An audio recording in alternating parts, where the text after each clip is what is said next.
What's going on, everybody? Hello, everyone. Welcome back to our Strengthening Love and Sex podcast. We are excited about today. We hope that you guys have been rested and loving on each other and making your love what it was meant to be, what God meant it to be. He wants you to have the best sex life in your relationship that is possible. I believe that God ordained sex. Oh, yes, definitely. I believe He created as a gift for a husband and wife to enjoy. Not just for procreation. Not just for procreation, but for recreation.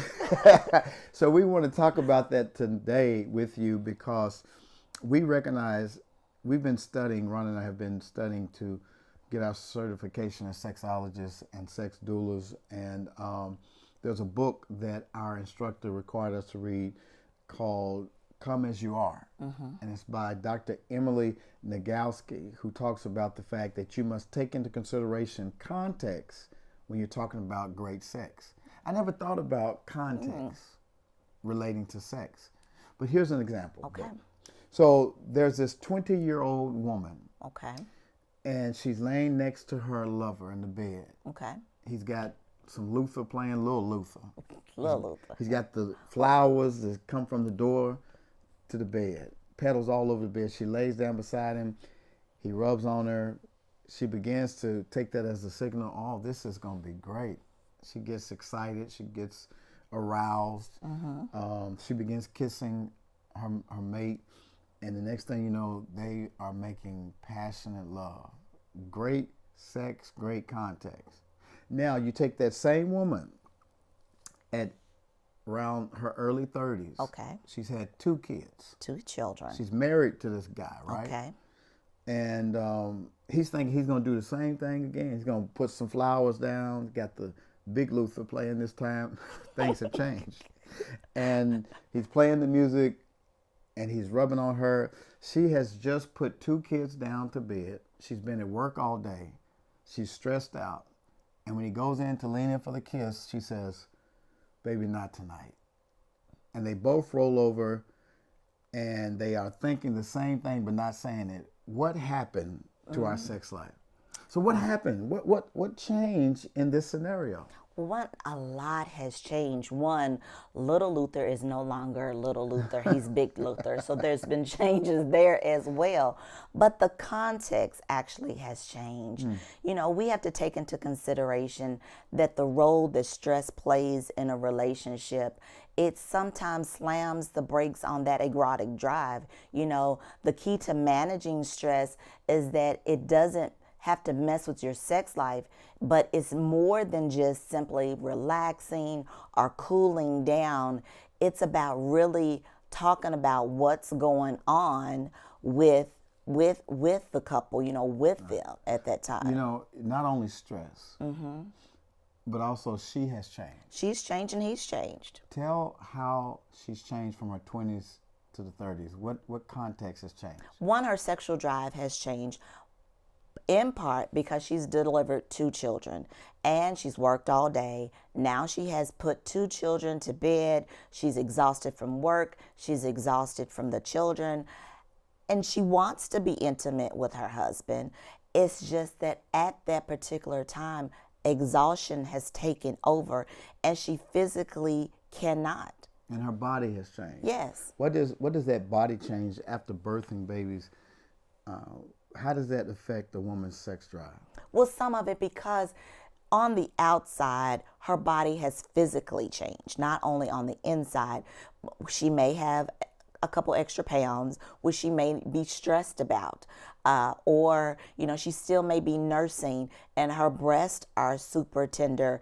And we don't always want to be feeding the baby and the big baby, you know, so meaning that, you know, she's tired. Her body is taking on more stress than she did when she was in her 20s. In her 20s, the energy was different. She could get up and go, or she could be aroused by a simple touch. Now it takes a little more intentionality. You mentioned stress. Stress is a big part of that for the man and the woman, because I'm sure he's working too. Right. He's holding down a job, and the funny thing is that sometimes when I'm stressed, I feel like sex is the best relief for me. But for a woman, that adds to her stress. It does, because we have different. Now, there are some women who do relax via stress, but for a majority, that is not how we recharge. Some recharge by taking additional naps, changing their diet, doing some exercise, having some me time. But the communication to her husband to let him know at the time, baby, it's not you. It's not that I'm neglecting you. There's something going on right now at this moment. Well, I just need to recharge. Dr. Nagalski, in her book, Come As You Are, she talks about the stress response cycle. Okay. And how it's not enough to say, well, just relax, baby. It's going to be all right. You have to go through the complete stress response cycle. So there's an alarm, there's resistance, and there's exhaustion. So the alarm, for example, if a lion came up on you in the jungle, your response would be, oh my God, it's a lion. You're either going to run, or if you got a weapon, you might stop and fight. Hopefully you survived that incident. But survival is not the same thing as relaxation, because your immune system, your body, your physiological system responds to that alarm, and your heart rate goes up, cortisol floods through your system, adrenaline floods through your system, and then when you're no longer a threat, now you got to come back down from what it was you were alarmed about. You survived, you resisted it, but now you're exhausted. And to fully complete that stress cycle, you got to allow yourself time to recover, to move from I'm at risk to I'm at safe. Worry, anxiety, fear, and terror are stress. There's a lion, run. Now watch this. We're not going to run into lions. Right. But we'll run into lion people. We'll run into hostile work environments. Right. We have deadlines that we didn't meet, or bills that need to be paid, or kids who are acting up, or some kind of diagnosis we get at the doctor. These are all stressors that we must recover from. Stressful sex feels different than joyful sex. Can you talk about that? Of course. When you have stressful sex, it's just like it's another to-do item.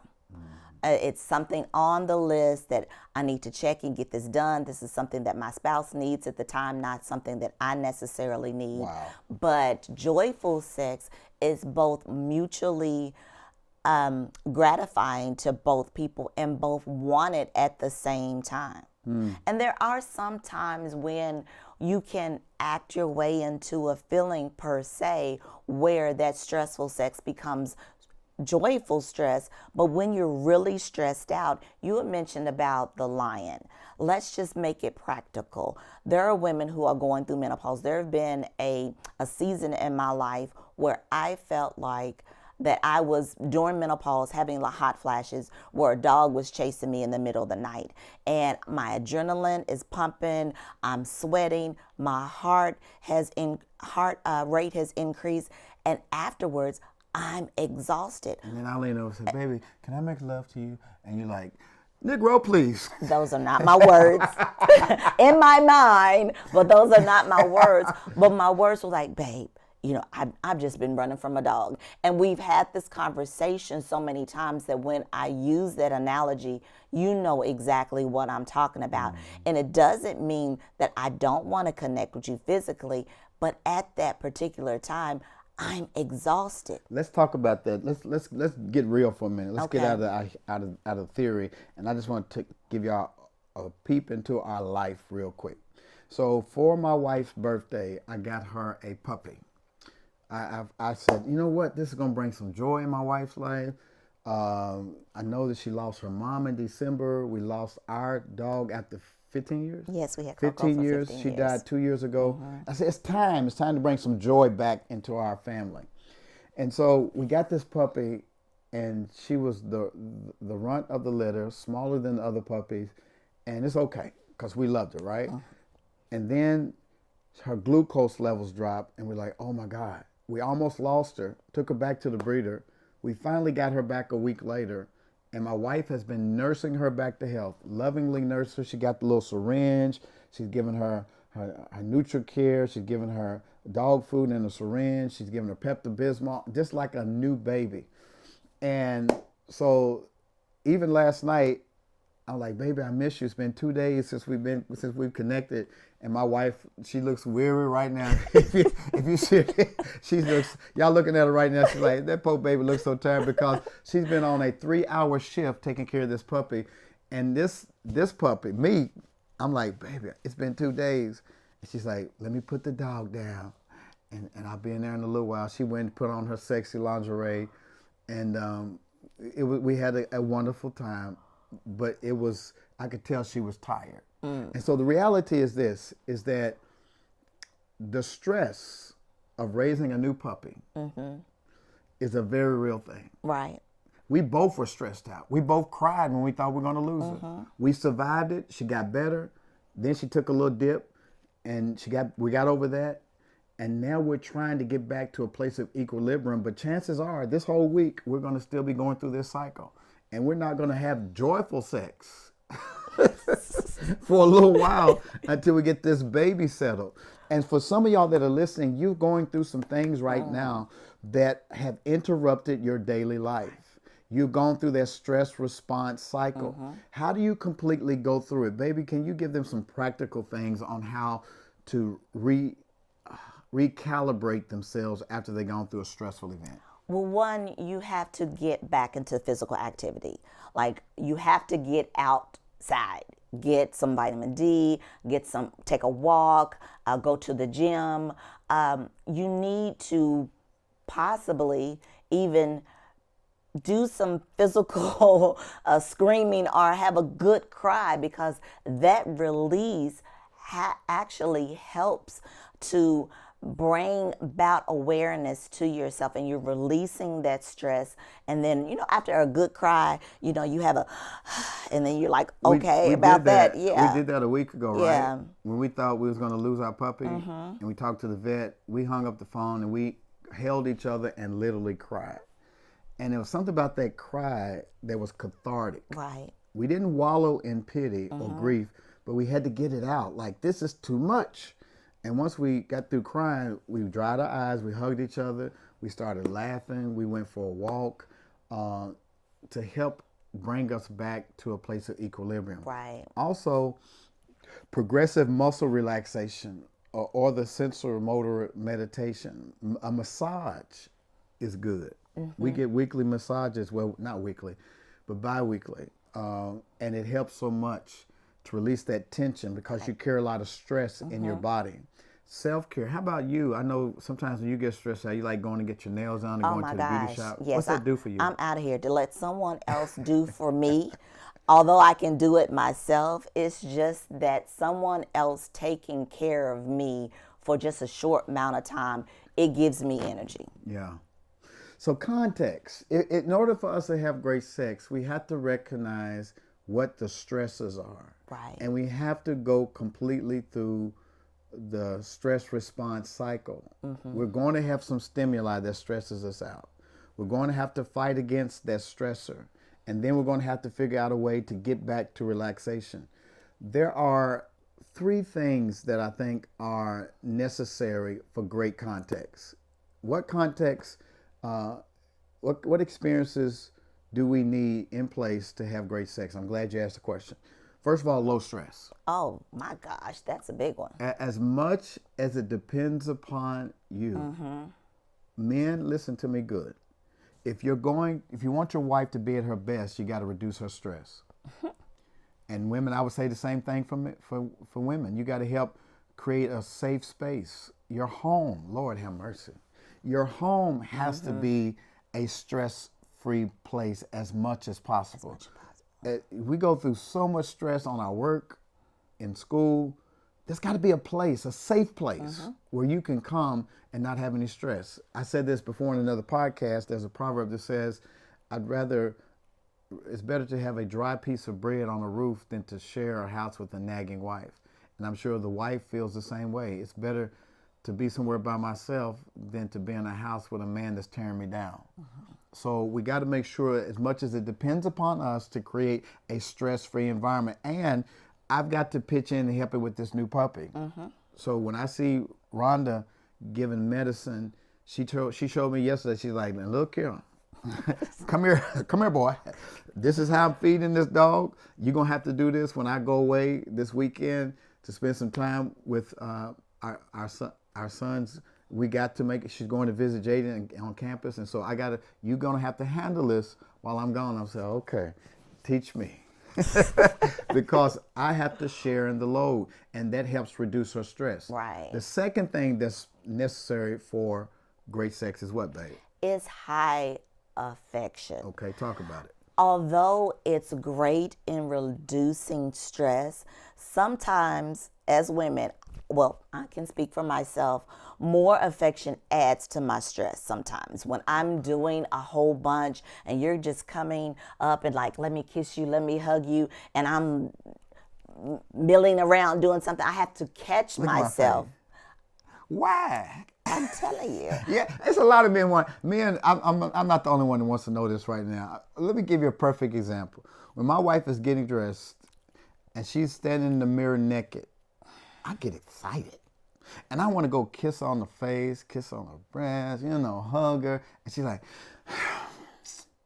and I'm like, what? Not always, but it's like you do it intentionally when I'm rushing, because he's like, what time you going to be ready?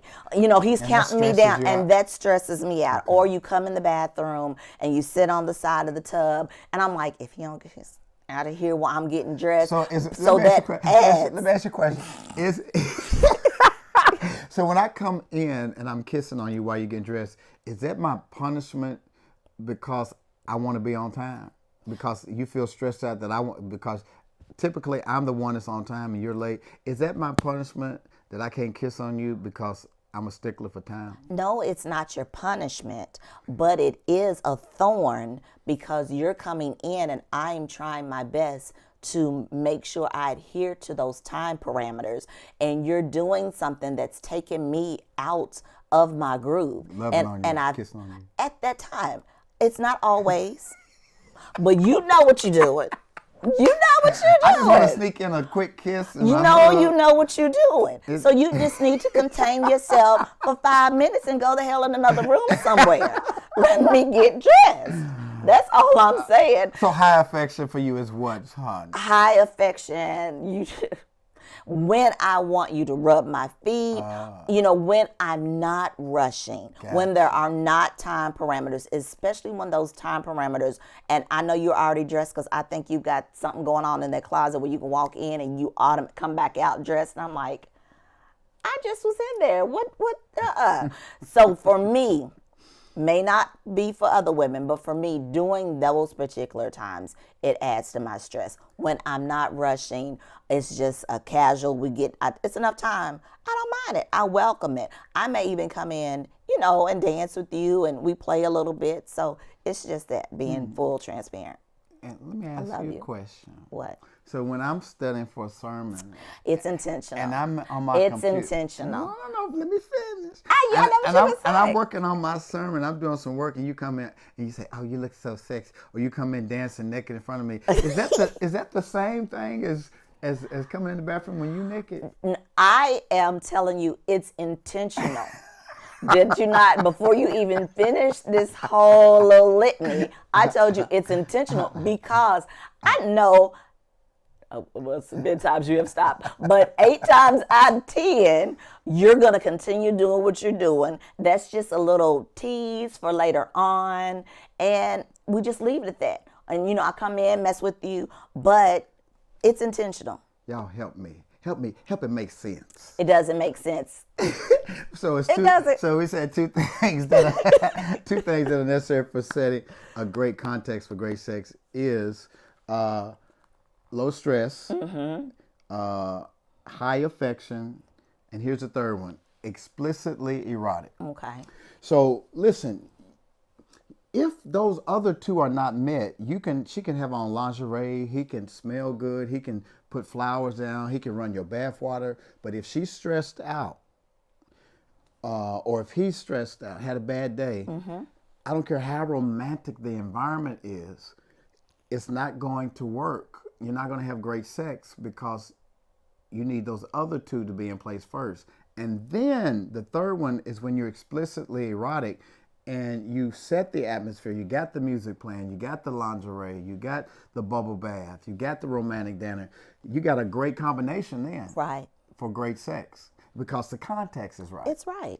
So the moon and the stars are aligned. that's what you mean when you say that? Yes. My wife is like, I'm like, can we do such and such tonight? And she's like, if the moon and the stars are in alignment. I'm like, what does that mean? It means for her, she's not stressed out. Right. I've been affectionate. Mm-hmm. I've been consistent. She feels safe. Right. Provided for. And everything is in alignment. And we want to let you know that it's so important that you have the context right. Right. And our context is through our different stages in life will continue to change. Yes, and there are so many things that can be context, well, that will not lead to great sex. We're getting colder, the seasons are changing, and we may get a cold. Women taking too many antihistamines will dry you out, and that will make your sex painful. That's a context. So there's so many different things, not just relegated to what we discussed. And men, especially black men who disproportionately deal with high blood pressure. When you get on high blood pressure medicine, that affects your erection. You suffer with ED. Okay. Your testosterone levels may drop. And stress contributes to Stress, that. cortisol eats up, your testosterone eats up your good hormones, and so all those things need to be managed well in order to create good context. And again, exercise is the best way to overcome stressors. And so I encourage every man out there to go and get yourself checked. Go talk to your urologist to talk about your testosterone levels. But watch this, lifting weights is a good way to naturally rebuild your testosterone. And it's also, cardio is an excellent way to reduce the cortisol levels in your system so that you're not stressed out. You come out feeling lighter after cardio. So I would encourage you to work out at least 3 to 5 times a week to get your heart rate up over 30 minutes. Is there anything else you would say to the women on helping to regulate the stress in their lives? Well, one, identifying what they are and being able to effectively talk to your husband about it. I like what you just said, identifying your stressors. Right. Because stress is a silent killer. And if the more we're self-aware about what stresses us out, the better, right? Absolutely. And so we want to be able to continue to have those dialogues, not just about day to day, but what's going on internally. Hey, babe, I'm on medication. I'm feeling a little this way, or I'm stressed out because, little Johnny has been doing whatever. Can you help me out? And asking for help when needed. I like what you just said. In the book, she talks about the hedgehog principle. And she says you may walk into a room and discover a hedgehog sitting in the chair, symbolically. Okay. And the hedgehog represents a particular emotion that you're feeling at the time. And instead of just throwing the hedgehog at your spouse like, and the spikes hit him, you got to figure out a way to approach the hedgehog so that it won't injure you. So you might say, I am feeling the hedgehog of anger. What you said to me in the kitchen upset me because it makes me feel like I'm the only one who's responsible for making sure I clean and cook around here. I felt all alone. The statement you made me feel such a way. Instead of like beginning to get upset and acting out, slamming doors, it's like, let me go tell my spouse this emotion I'm feeling and why it is I'm feeling like I'm feeling. Because if you continue to feel those, resentment starts to build up. And that is something, that's another contextual thing that happens in relationships. So great sex can't happen. So you got to identify your hedgehogs. You got to identify, name your emotion, be able to speak to your partner about what it is you're feeling, witness that emotion without becoming emotional. That is key. witnessing without becoming emotional. You have to separate your love for your spouse for what is going on. And like, okay, he's not intentionally doing this. Maybe he doesn't recognize it. Let me bring it to his attention, but say it in a loving manner.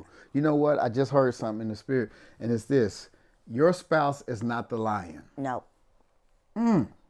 You got to quit reacting as if your partner is the lion, that they're the threat. Right. They're not the threat. It's the fact that you're stressed out, that you got these underlying circumstances that make you feel like you're in danger.